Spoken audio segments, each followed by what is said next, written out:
The first thing I saw when I pulled into my driveway wasn't my mailbox or my front porch. It was a bright orange foreclosure notice taped dead center on my front door, flapping in the afternoon breeze like it had been waiting for me. I had just come home from buying groceries, frozen chicken melting in the trunk, and according to that piece of paper, I had exactly 14 days to pay just over $19,000, or the neighborhood association intended to take the home I'd lived in for nearly 20 years. I actually laughed for about 3 seconds because I thought somebody had made a terrible mistake. Then I looked closer and saw the official county filing number. That's when my stomach dropped. My name is Thomas Callahan. I'm 59 years old, retired, and for most of my career, I served as a property litigation judge in Georgia. I don't tell people that because retirement has been good to me. I like fishing before sunrise, grilling on Saturdays, and waving at neighbors who know me as the quiet guy at the end of the street. I never wanted to be the former judge. I just wanted to be Tom. Apparently that wasn't good enough for the new HOA president. I carried the groceries inside, set them on the kitchen counter without even unpacking them, then picked up the phone and called the association office. A cheerful receptionist transferred me almost immediately. Office of Maple Creek Community Association. A woman answered with the confidence of someone who had never once been told no. This is Rebecca Sloan. I introduced myself and asked why there was a foreclosure notice on my door. There wasn't even a pause. Mr. Callahan, you've accumulated unpaid assessments, violation penalties, legal expenses, and administrative costs. The board voted unanimously. Her tone was smooth, almost rehearsed. I told her I'd never received a single violation letter. Well, she replied, whether you opened your mail isn't really our problem. I felt my jaw tighten. I never received the mail. Then perhaps you should pay more attention to your responsibilities. I asked what exactly I had violated. She started reading from a list. I had allegedly missed annual meetings. My backyard fence supposedly exceeded approved height. The color of my storage shed wasn't on the approved palette, and landscaping around my mailbox failed community standards. Every sentence sounded more ridiculous than the last. Then she said something I'll never forget. People like you always think the rules don't apply to them. This neighborhood has standards now. I stayed quiet for a second. She mistook that silence for surrender. If I were you, she continued, I'd spend less time arguing and more time figuring out how you're going to pay. Then she hung up. My wife, Linda, walked into the kitchen carrying a basket of laundry and immediately knew something was wrong. She looked at the notice in my hand, then at my face. Tom, what happened? I handed her the paperwork without saying a word. She read the first page, looked back at me, and said exactly what I had been thinking. This doesn't feel right. It wasn't. It felt manufactured. Too clean. Too fast. Like someone had already decided the ending before the story even started. That night I didn't watch television. I didn't eat much dinner either. Instead, I walked into my home office, opened the old oak cabinet my father built nearly 40 years ago, and pulled out a weathered leather binder that hadn't been touched in over a decade. Most people keep family photo albums on their shelves. I kept land records. My father, William Callahan, had been the original developer of Maple Creek back in the late 1980s. He was the kind of man who believed paperwork mattered because memories faded, but documents didn't. Before he passed away, he told me something I never forgot. One day somebody will stop reading what they sign, and when that happens, the truth will still be sitting inside those pages.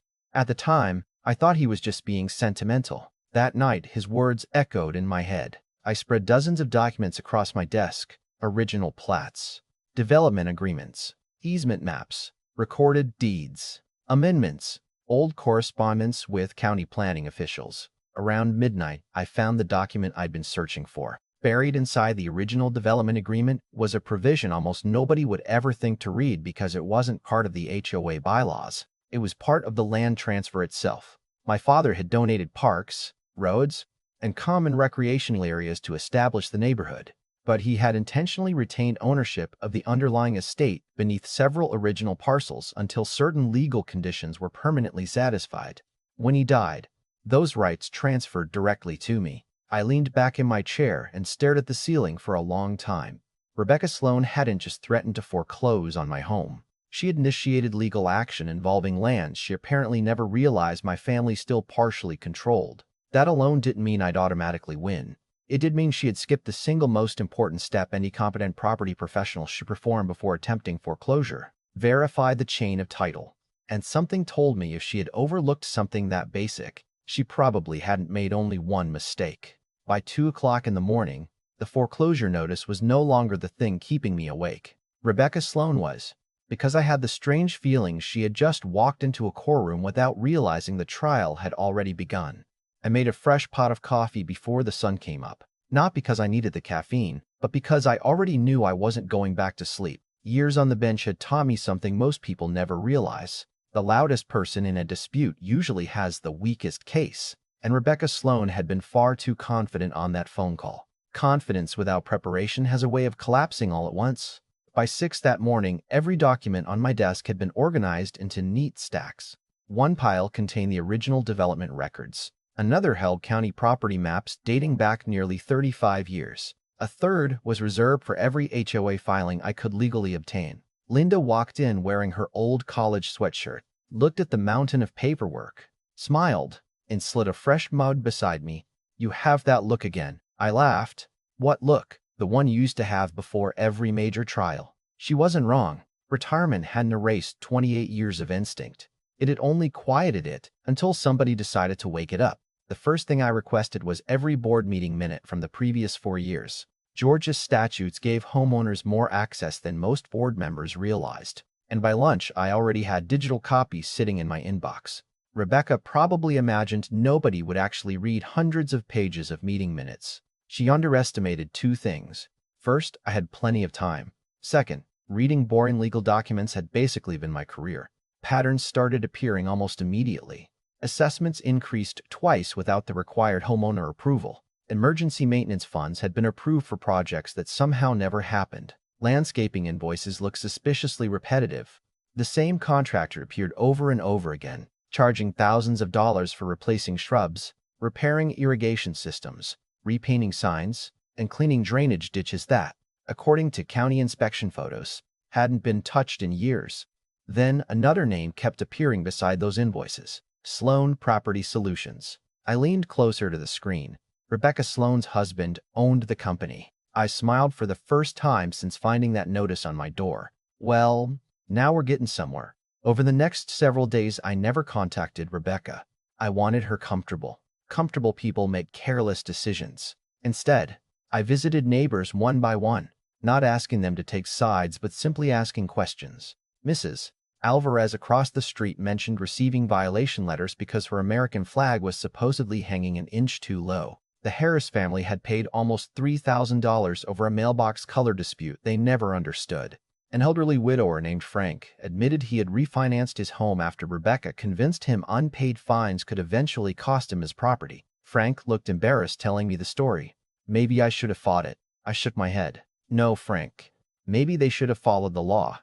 Every conversation revealed another piece of the puzzle. People weren't just frustrated. They were afraid.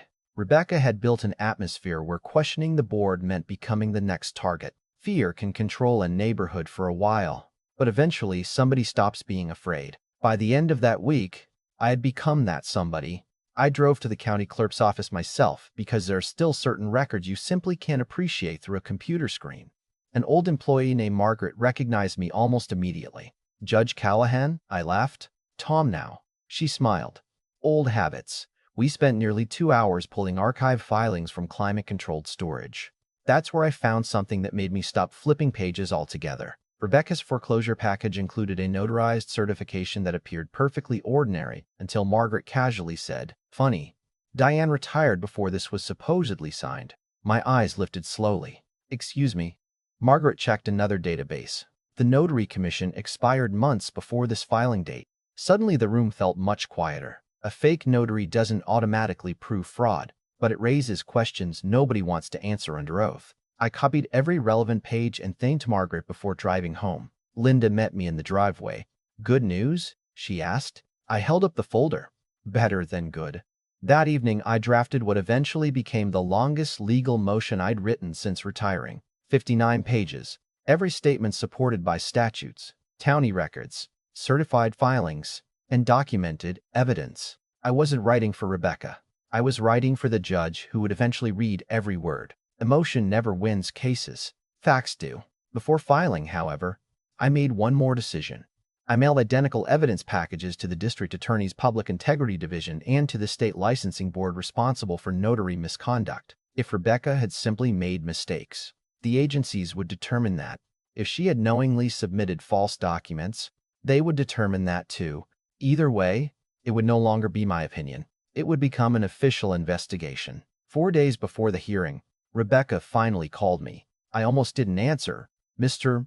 Callahan," she began with noticeably less confidence than before. "Perhaps we've gotten off on the wrong foot." I leaned back in my chair. "Have we? I'm sure there's room for compromise." I couldn't help smiling. Interesting choice of words. "Last week you said people like me didn't belong here." Silence. "I don't remember saying that." "I do." Another pause. Maybe emotions were running high. "Not on my end." Her voice hardened again. "You should understand that fighting this will be expensive." "Rebecca," I interrupted quietly, "I've spent my entire adult life watching people threaten consequences they didn't understand." She hung up first this time. The hearing arrived on a cool Tuesday morning.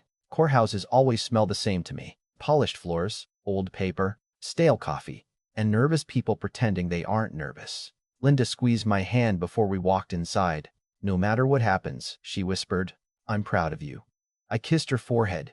"We'll be home for dinner." Rebecca entered with 2 attorneys carrying expensive leather briefcases. She wore a tailored navy suit and smiled at homeowners sitting behind her as if she'd already won. Several board members nodded confidently. They had no idea the foundation beneath them had already started cracking. When a case was called, Rebecca's attorney spoke first, describing me as a repeat violator who refused to cooperate with community standards. I listened without interrupting. Then the judge turned toward me. "Mr. Callahan, your response?" I stood, buttoned my jacket, and carried 1 binder to the podium. "Your Honor, before discussing alleged violations, I believe the court should determine whether the association possessed legal authority to initiate this foreclosure in the first place." The courtroom became noticeably quieter. I handed the clerks certified copies of the original development agreement, chain of title records, county plats, and supporting documentation. The judge began reading. A minute passed, then another. Finally, he removed his glasses and looked directly at Rebecca's attorney. "Counsel, were you aware of these recorded interests?" The attorney slowly turned toward Rebecca. She stared back without answering. That was the exact moment I realized everything had changed. The confidence she'd worn into court disappeared so quickly it almost looked painful. But the land records were only the beginning, because the next binder sitting beside my chair contained something far more dangerous than an old deed. It contained a timeline of financial records, fabricated approvals, questionable invoices, and a notarized filing that should never have existed in the first place. And before that hearing ended, every single page would become part of the official court record. The judge opened the second binder without saying a word, and the silence inside that courtroom somehow became louder than any argument either attorney had made all morning. He flipped through the financial records 1 page at a time, occasionally circling something with his pen before moving to the next document. Rebecca kept whispering to her lawyer, but even from across the room I could tell those weren't confident conversations anymore. They were desperate ones.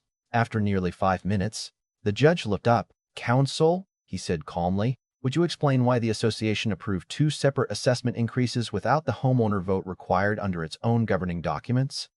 Rebecca's attorney shuffled through his file, hesitated, then admitted he hadn't personally reviewed those meeting records. "I see," the judge replied before turning another page. "Then perhaps you can explain why invoices totaling nearly $100,000 were repeatedly awarded to Sloan Property Solutions." Rebecca immediately leaned toward the microphone. "Your Honor, my husband owns that company, but everything was properly disclosed." The judge didn't even look at her. "We'll get to disclosure in a moment." He lifted another document. "First, I'd like someone to explain why county inspection reports show several of these maintenance projects were never completed." Nobody answered. The courtroom remained perfectly still. Then came the document I had been waiting for. The judge compared the notarized certification attached to the foreclosure filing with the commission records from the Secretary of State. He frowned, checked both dates again, and finally looked directly at Rebecca. "Mrs. Sloan, this notary commission expired months before your filing was executed. Can you explain that?" She swallowed hard. I assumed our management company handled the paperwork." "Assumed?" the judge asked. "You're the association president. Your signature appears on every relevant filing." Her attorney asked for a brief recess, but the judge declined. "No, counselor. This matter has already consumed enough time." Then he turned toward me. "Mr. Callahan, would you briefly explain the relevance of the original development agreement?" I nodded and walked back to the podium. "Your Honor, when my father developed Maple Creek, he transferred the common amenities but retained specific underlying property interests until certain legal conditions were permanently satisfied. Those interests passed to me through probate. The association never verified the chain of title before initiating foreclosure, never obtained the required consent described in the recorded agreement, and therefore lacked authority to proceed against the original parcel." The judge read the highlighted section one final time before closing the binder. "The court agrees." You could actually hear someone in the gallery exhale. "This foreclosure action is hereby declared void. Every assessment connected to this proceeding is vacated. All collection efforts shall cease immediately." Rebecca looked like she had forgotten how to breathe. But the ruling wasn't finished. Furthermore, the judge continued, "Based upon the evidence submitted today, this court finds sufficient cause to award compensatory damages, attorney expenses, and statutory penalties." He announced the total judgment, and although the money certainly mattered, it wasn't what stayed with me. What stayed with me was what came next. The judge held up the questionable notarized filing. "The clerk is directed to forward this matter to the appropriate prosecutorial authorities for review of potential criminal violations involving fraudulent filings and notarial misconduct." Rebecca's face lost every bit of color. She wasn't thinking about HOA elections anymore. She was thinking about investigators. Outside the courtroom, reporters had already begun gathering because word travels quickly whenever public records and alleged fraud collide. Rebecca rushed toward the parking lot surrounded by her attorneys. Refusing every question shouted in her direction. I didn't chase her. I had no interest in humiliating anyone. Justice and revenge may look similar from a distance, but they're not the same thing. Over the next several weeks, the consequences unfolded faster than anyone expected. The district attorney opened a formal investigation. State regulators began examining years of association records. Homeowners who had quietly paid questionable fines suddenly started requesting reimbursement. 3 board members resigned before the next scheduled meeting, each insisting they had relied on information provided by Rebecca. Whether that was true or not would be for investigators to decide.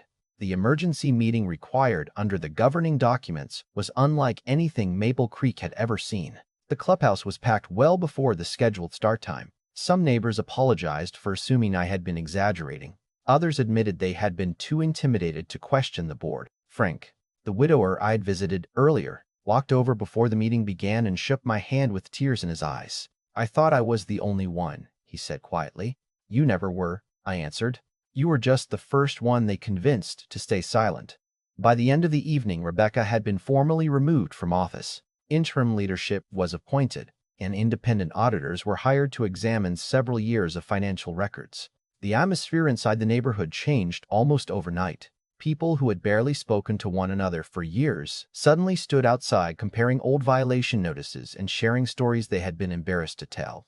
It turned out fear had isolated everyone, and once that fear disappeared, the community slowly started becoming neighbors again. A month later, Linda and I were sitting on her back porch watching the sunset when she asked the question I'd been avoiding. "If you could go back, would you still fight?"